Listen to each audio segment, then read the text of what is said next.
Murray, I think you're on silent. Hi, Andy. Sorry, hi, Andy. How are you doing? Yeah, good. How satisfying was that result and performance? Oh, look, to win any of your last game in a tournament is always pleasing because it's a long time between drinks, isn't it? Until the next one. So to finish off with the W is pleasing, but I'm just delighted for the lads, because we're coming for a bit of stick. Or obviously we've lost a couple of games and lost one here to France, which we never like to lose. But the lads have always believed in how they're progressing, and they've always thought that there's a performance like that in them, and the performance wasn't perfect. There's still a lot to work on, but I'm so pleased for them that they got over the line with a nice victory against a very good side. Thanks, Andy. Andy, the Keith Earls try was a beautiful score. What did you see that you picked out there, and how big is that for a team to score a try at that first stage?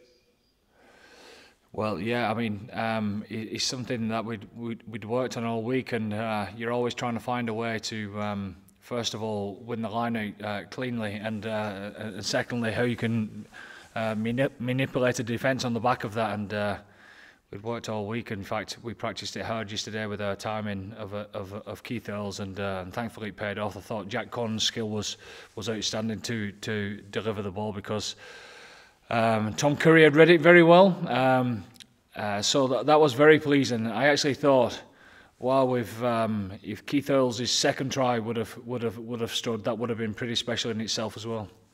Yeah, and the second score itself was really impressive passive attack. Did you feel that side of the game really clicked today, and what about it did click?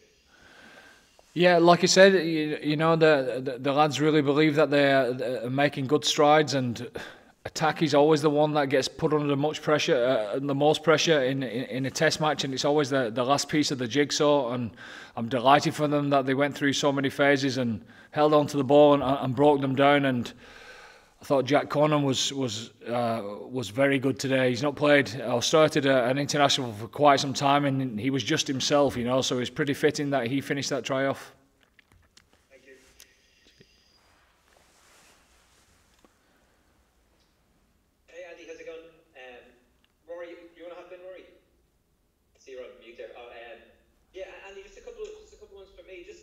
Johnny was kind of saying, with Bundy's thing, that maybe the discipline kind of just got away from there at the end. And what was your take on that one there? It looked like it was kind of a close enough call again.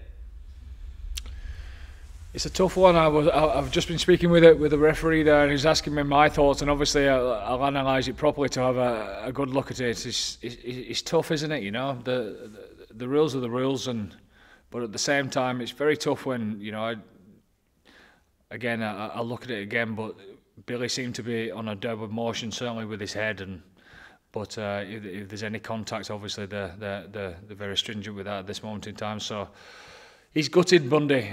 He's good mates with Billy as well, and he's in the tunnel there, making sure that they're still friends, which they definitely are.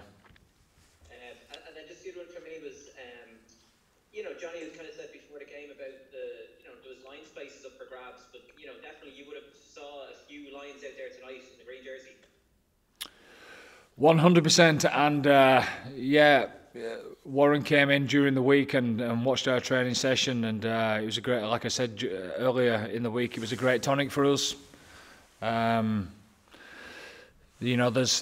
was a lot of good individual performances at the start of the competition. Some lads have just carried that on, and some lads are dead certs to get on the plane, and I've absolutely no doubt that there'll be one or two more headaches for Warren after that game. Oh yeah, just a word on CJ Sander, not a bad way to send him off back home. Well, I've just said to him in the changing rooms there that he can be as emotional as he wants to be now, because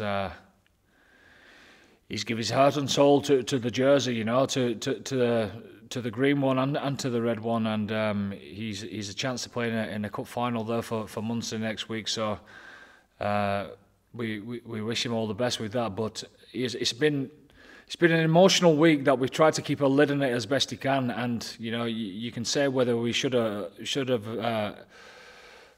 brought that out or not, but it was fitting that CJ was able to say goodbye to his friends and tell them the truth and where he's coming from and for the reasons why, etc. And how they've responded to him and how he's kept a smile on his face has been totally fitting to what this team is about. And we're delighted that we're able to put a performance together for CJ to send him off in the right way. We're delighted that we managed to control the emotion in the right way.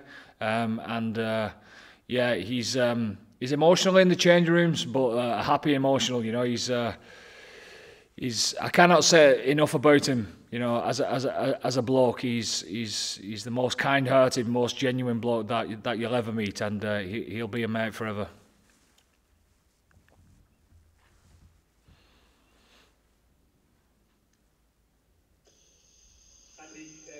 Just looking forward, obviously we don't know exactly what's going to be ahead, but how excited are you to finish the campaign on that note with a range of players having put their hand up over the course of the championship?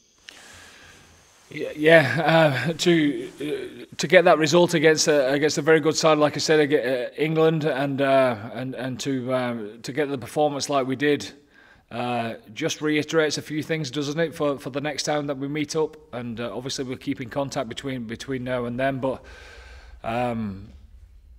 Like we always say, like you would expect us to say as well, that we feel that we're on the upwards regarding our own game coming together behind the scenes. Whether that translates to the field at the weekend is always debatable, but it just solidifies for us that we're on the right track, and it also we get the chance to highlight what we need to keep on improving as well.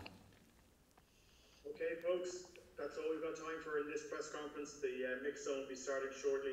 Thanks, Andy. Thank you. Cheers, lads. Thanks.